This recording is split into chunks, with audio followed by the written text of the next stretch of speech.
troisième à la MFR et je vais vous faire un slam sur ce que j'ai vécu.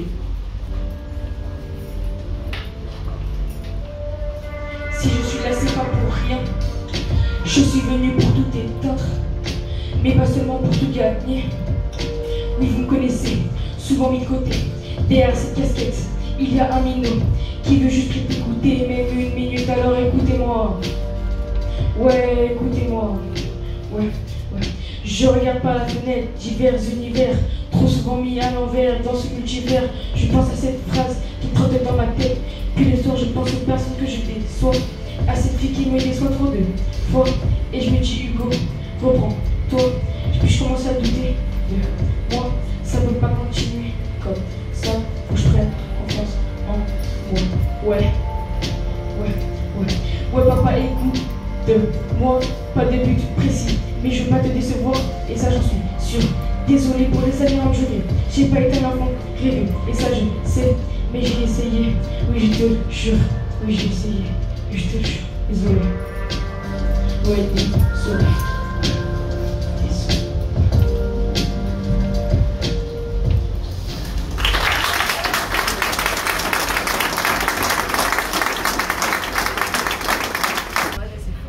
Bonjour à tous, alors comme je l'ai dit précédemment, je m'appelle Lemoine Carmelo, je suis actuellement à la LFR ma première année de CAP et je travaille à Bordeaux, à França. Et aujourd'hui je vais vous présenter un sujet qui me tient à cœur, mon meilleur ami, et plus précisément comment selon moi est-ce qu'il a sauvé ma vie. Durant ma vie, pendant une longue période, je suis seul.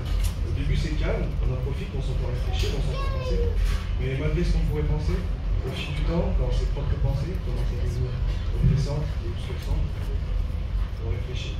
Et ces longs moments de silence récurrent sonnent comme un deuil, enchaînés tout au fond de l'océan. Alors au début, on prie pour que quelqu'un vienne nous sauver, puis après, on réfléchit et on se dit que nous sommes coincés dans nos propres pensées et que personne ne va venir nous aider. Et puis est arrivée dans ma vie cette personne qui, elle, a décidé que tout allait changer. Elle m'a pris la main, elle m'a aidé à traverser ces épreuves qui, tout seul, je pense, je n'aurais pas pu les passer. Alors je vous souhaite à tous, ici présents, d'avoir aussi quelqu'un sur qui pouvoir vous reposer, quelqu'un sur qui vous êtes sûr de pouvoir compter. Car des fois, le soir, tard, je repense à avant, et je me dis que sans cet ami, depuis longtemps, ça serait fini. Merci à vous.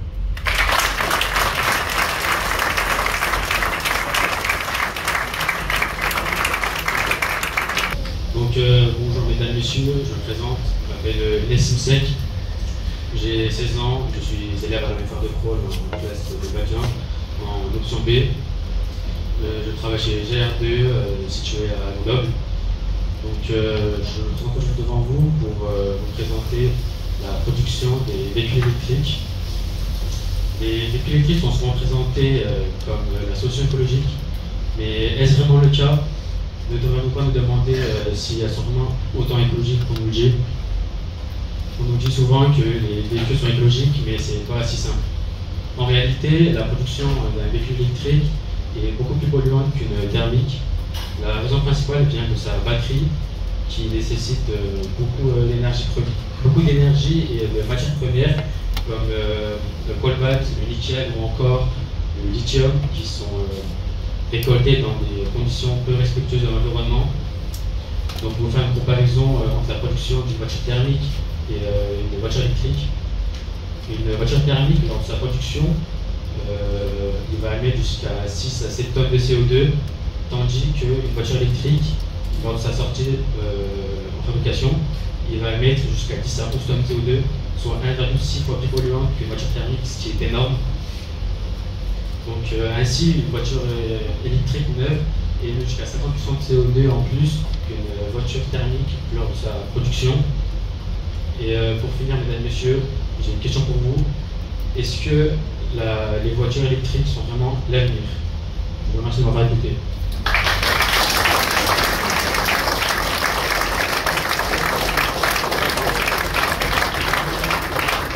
Bonjour, je m'appelle Antoine Desvac, je suis élève en bac à l'Université de Crolles et je travaille chez Servat à Crolles.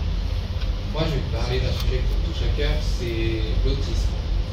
L'autisme, je trouve qu'il y a énormément de discrimination, de mise à l'écart de ces personnes. Ces personnes sont assez...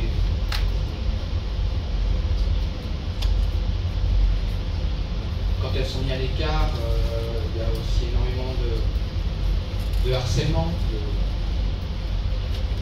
plein de choses comme ça. Dans un moment, ça devient un peu énervant pour ces personnes, parce qu'elles ne comprennent pas pourquoi on leur fait ça. Moi, je me pose la question, est-ce que être autiste, c'est normal? Est-ce que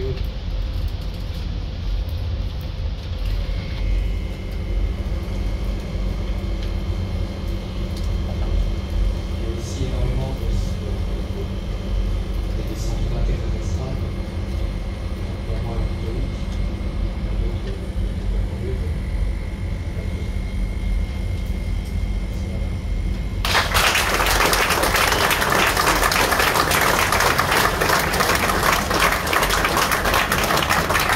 bonjour, je m'appelle Hérodier Alexis, je suis en classe de bac 1 à la LFR de Prôle. Et aujourd'hui, je vais vous parler d'un sujet qui me tient énormément à cœur. C'est mon père et précisément le divorce. 16 ans. Et je travaille à Chavanel, à domicile. 7 ans. Un âge pour grandir sans père, je ne pense pas. Août 2017. L'impossible devenu possible, grandir sans son père. Des vacances merveilleuses, un paysage inoubliable. Des plages à perte de vue, des bains de soleil sur le sable chaud et enchanteur. Un camping gigantesque. 6 piscines, 4 toboggans, des copains, enfin bref, les meilleures vacances. Fin des vacances, voilà sur le retour en France. Sur le chemin, je vois mes parents avoir des conversations longues, pieuses, profondes dans les émotions. Mais Dieu de mes 7 ans et demi, cela ne m'emportait qu'une seule envie de faire pipi et n'est pas prêt pour qu'on soit plus que. Une fois arrivé à la maison, je vois mes parents encore parler ensemble. Et j'entends dire que papa part, maman pleure, et plus rien, plus ensemble. Qu'une seule émotion, la tristesse. Je décide de monter immédiatement dans ma chambre, car je reste confus. Du haut de mes 7 ans, je me demande comment vais-je faire, et surtout pourquoi partir. Après 16 heures à me morfondre sur moi-même, je décide de redescendre. Mon père m'attendait dans cette ferme, mais adouci, comme si l'envie de pleurer envahissait moindre partie de son corps. Après avoir appris cette terrible nouvelle, la chute, l'effondrement. Je m'écroule dans ses bras en larmes, et dans ma tête tout se bouscule. Je me demande pourquoi partir, comment vais-je faire sans lui, et surtout pourquoi m'abandonne-t-il. Mais une petite voix dans ma tête me dit que ça doit être normal. Tous les enfants de mon âge doivent vivre ça, et ils ne sont pas tous morts.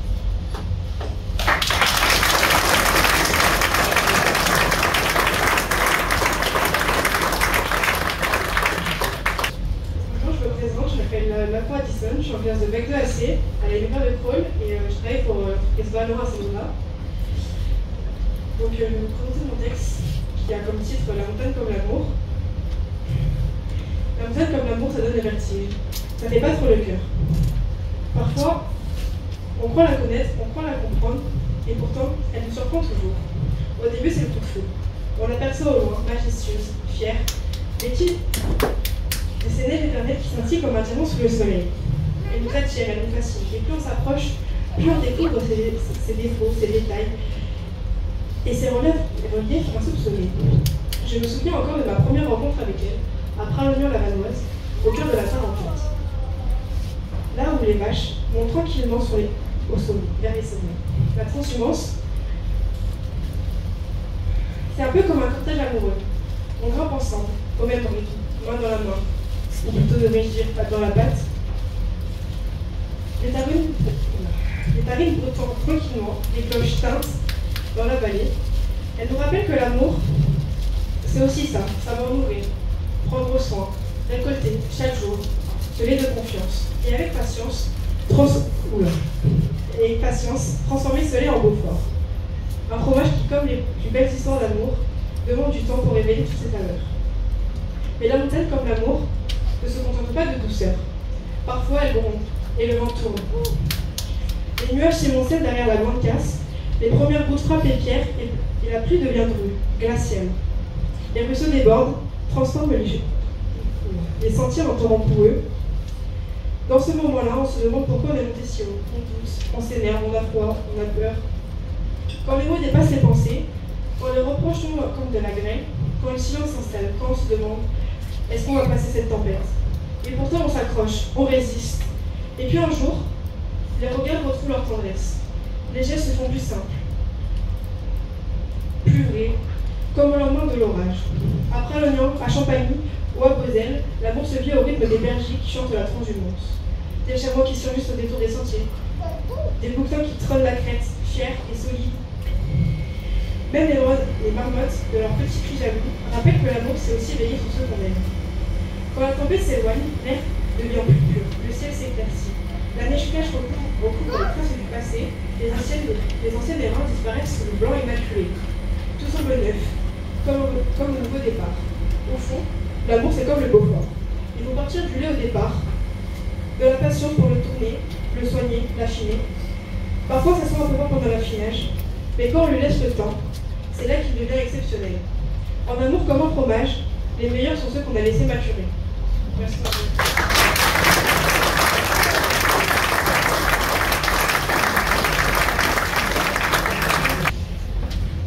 Bonjour à tous et à tous. Je m'appelle Mars Mathilde, je travaille chez Bruno Girard à Pantin. Et aujourd'hui, je vais vous expliquer pourquoi, pour moi, l'amour, c'est comme le vélo. L'amour, c'est comme quand on apprend à faire du vélo. La première fois, on a peur, mais on y va quand même parce qu'on a envie d'apprendre. Souvent, on tombe, mais on se relève toujours. Et on recommence. On y retourne même si on s'est blessé. En amour, c'est pareil. Sauf qu'au lieu que ce soit la chute à vélo qui nous blesse, ce sont les sentiments. Parce que ceux-là, contrairement à notre guidon, on ne les contrôle pas. Ils viennent, ils repartent, ils diminuent, ils augmentent et ils se cachent même parfois. Pourquoi je dis qu'ils se cachent? Eh bien parce que souvent, on essaye de les oublier, de les fuir, mais c'est tellement puissant que l'on fait trahir par nous-mêmes. Comme un retour de pédale. Ce sentiment d'amour est indéfinissable. Bien souvent, on ne sait même pas pourquoi on aime cette personne-là. Qu'est-ce qu'elle a de plus qu'une autre? L'amour nous avait bien souvent, bien plus qu'un éclair. Mais en un éclair, tout peut s'écrouler. Tout ce que l'on a construit autour de ce sentiment peut disparaître à cause d'un écart, comme une pierre sur notre chemin. Parfois, on fait des concessions et on y croit plus fort que tout, mais c'est simplement pas le bon moment. Mais pourtant, comme le vélo, on y retourne à chaque fois. Car il y a plein d'instants de bonheur. L'amour, ça apporte de la joie, des émotions fortes, et même s'il faut passer par des moments de tristesse et de pleurs, je vous conseille de la gravir quand même, cette montagne. Parce qu'au moins, vous vous direz que vous n'avez pas fait ça pour rien, que ça en valait la peine, car vous avez mûri, que vous avez évolué, et que vous êtes devenu une personne plus accomplie grâce à ça. Et finalement, pour rien au monde, il ne faudrait changer ça. L'amour est partout autour de nous, et il a des formes différentes. L'amour que l'on a pour un ami, notre famille, l'amour que nous porte notre mère, nos grands-parents. Ceux qui nous aiment et qui seront toujours là pour nous. Ceux sur qui on peut compter et qui peuvent compter sur nous dans les bons comme les mauvais moments. Dans la vie, il y a des hauts et des bas. Mais le principal, c'est que l'on ressort de ces épreuves plus forts ensemble. Pour finir, je dirais que pour moi, c'est ça l'amour. Même si c'est compliqué, même si tout le monde vous influence, vous pousse à faire un choix plutôt qu'un autre, il faut écouter son cœur. Écoutez ce que son cœur a à dire, et même si ça peut faire mal, même si ça peut prendre du temps, surtout, n'oubliez jamais que le cœur a ses raisons, et la raison ne connaît pas.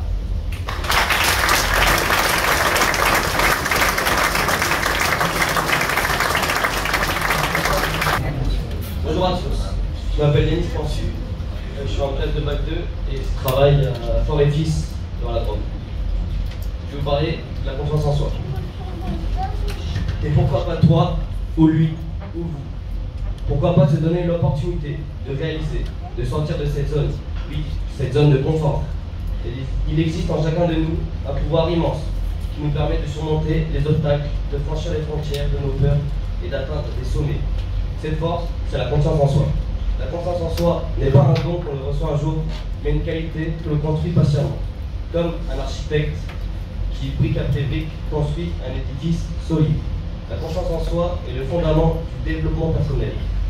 Ce socle sur lequel s'appuient toutes nos ambitions, nos rêves, nos projets. Sans elle, nous sommes comme un navire sans gouvernail, flottant sans direction. Pour avoir cette confiance en soi, il y a une part de développement personnel et avoir une bonne paire de courage, bien sûr. Le développement personnel, mes chers amis, est un voyage, une quête incessante. Et cette quête commence par l'acceptation de ce que nous sommes aujourd'hui, tout en ayant la conviction profonde que nous pouvons faire mieux, grandir et évoluer. Le véritable développement personnel ne consiste pas à chercher à être parfait, loin de là, mais à se libérer des chaînes de l'auto-jugement, à se permettre de tomber pour mieux se relever, à se donner le droit d'échouer et d'apprendre de ses erreurs. Comme oublier la capote de sa voiture en temps de pluie, tu finis en compote. Tout ça pour dire que personne ne le fera à votre place. Notre avenir dépend de nos choix. On n'est jamais mieux servi que par soi-même. Merci de m'avoir écouté.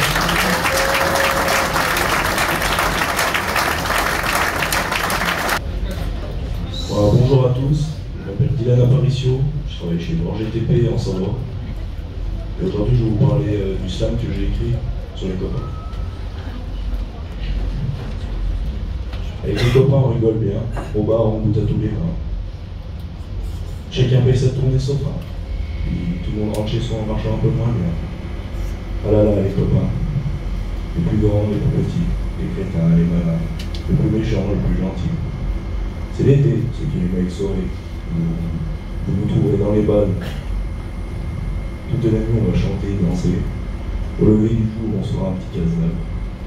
Allons pêcher pour nous amuser, pourquoi pas une moto à bricoler. Finalement, peu importe l'activité, ce qui compte, c'est qu'on peut nous rassembler. Des bateaux, j'en ai pris beaucoup, et le seul qui ait tenu le coup, qui n'est jamais viré de bord, mais viré de bord. Naviguer en père peinard, sur la grande mare des canards, et s'appeler les copains d'abord, les copains d'abord. Il faut savoir faire la différence entre les potes de passage et les amis du premier âge, ceux qui sont là même les dérapages, ou peu importe, les désavantages. Si aujourd'hui je vous parle de mes copains, c'est que sans eux je serais malheureux, les copains d'abord.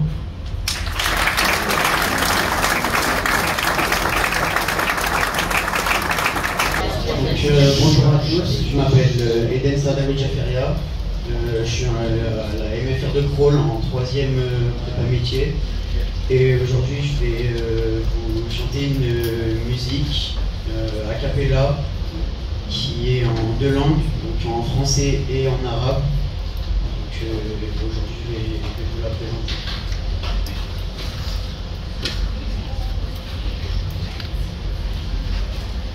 نسيت اللي عشنا نسيت في خاطرها كنت نفكر فيك ناويها كل يوم نهار كنت نموت عليك إلا جات غير ما تبكيش. Je pensais que nous deux, en vrai c'était pour toute la vie. T'as fait trop de dégâts, dis-moi comment faire. Pourtant j'ai cru en toi, à trop donner on s'y perd. Des souvenirs qui repassent en boucle tout le temps dans ma tête.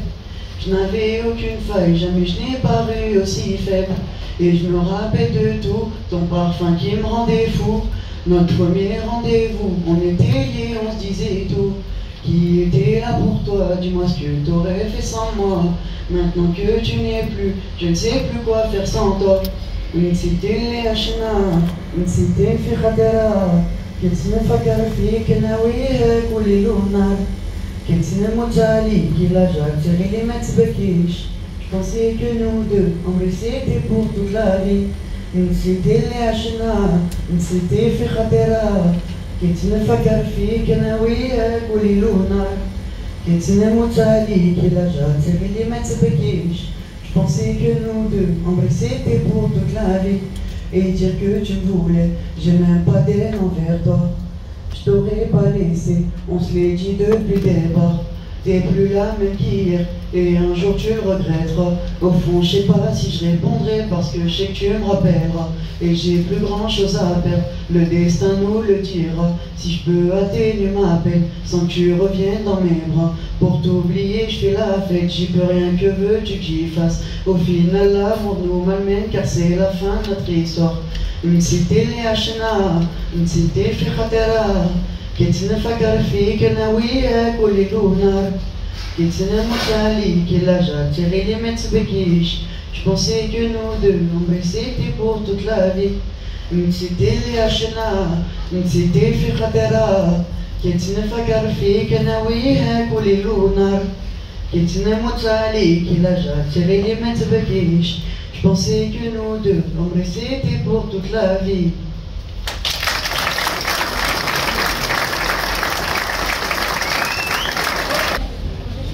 Bonjour, je m'appelle Sacha, je suis en 3e. Et aujourd'hui, je vais vous parler de la lutte contre le cancer. La lutte contre le cancer est un sujet qui me tient à cœur car c'est un ennemi commun, un défi qui nous concerne tous. Chaque année, des millions de vies sont bouleversées par cette maladie. Mais au-delà de la douleur et de la peur, il y a aussi de l'espoir, la résilience, l'incroyable force de la recherche.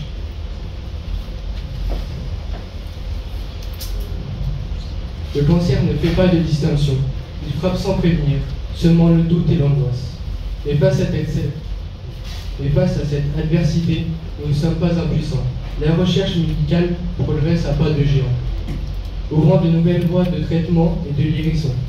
Chaque don, chaque étude, chaque avancée est une victoire contre la maladie. Alors je vous invite à vous joindre à ce combat. Soutenons la recherche, encourageons le dépistage et surtout restons unis. Car ensemble, nous pouvons transformer l'espoir en réalité et vaincre le cancer. Ce sujet me tient d'autant plus à cœur car j'ai malheureusement perdu ma grand-mère l'année dernière dû à un cancer du foie du pancréas. Et j'ai failli perdre ma mère à cause d'un cancer des ganglions et de la thyroïde il y a 4 ans. Merci.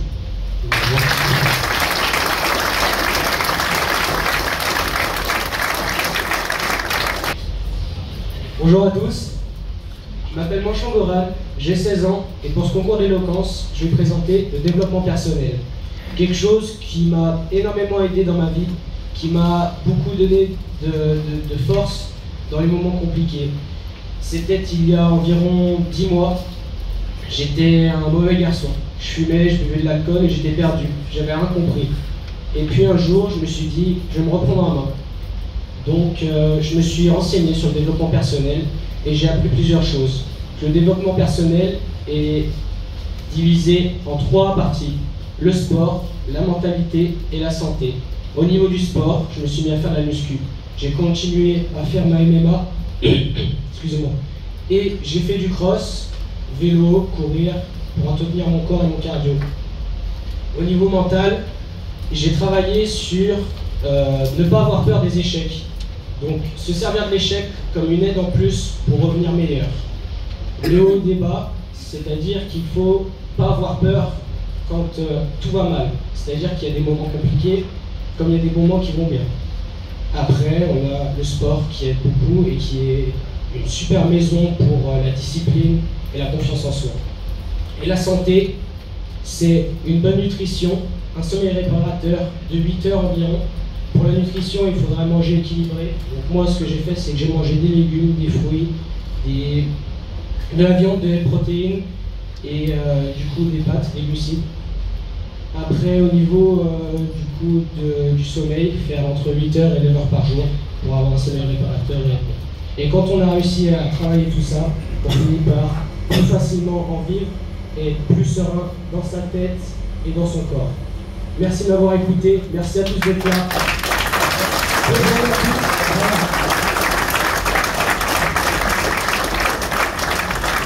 Jeanne Merzouki, je suis en 3e de la MFR Prépa Pro et je vais vous présenter mon slam.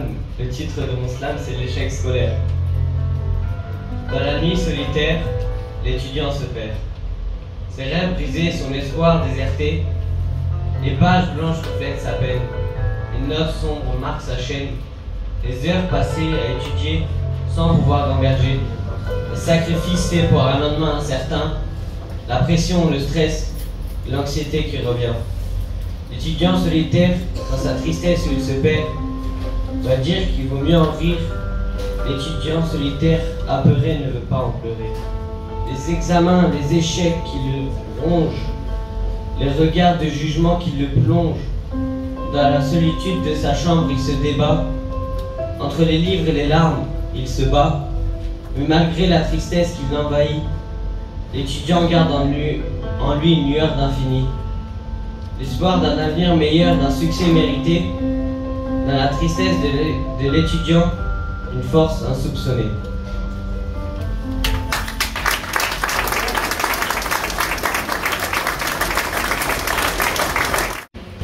Et c'est donc Hugo Fourniot.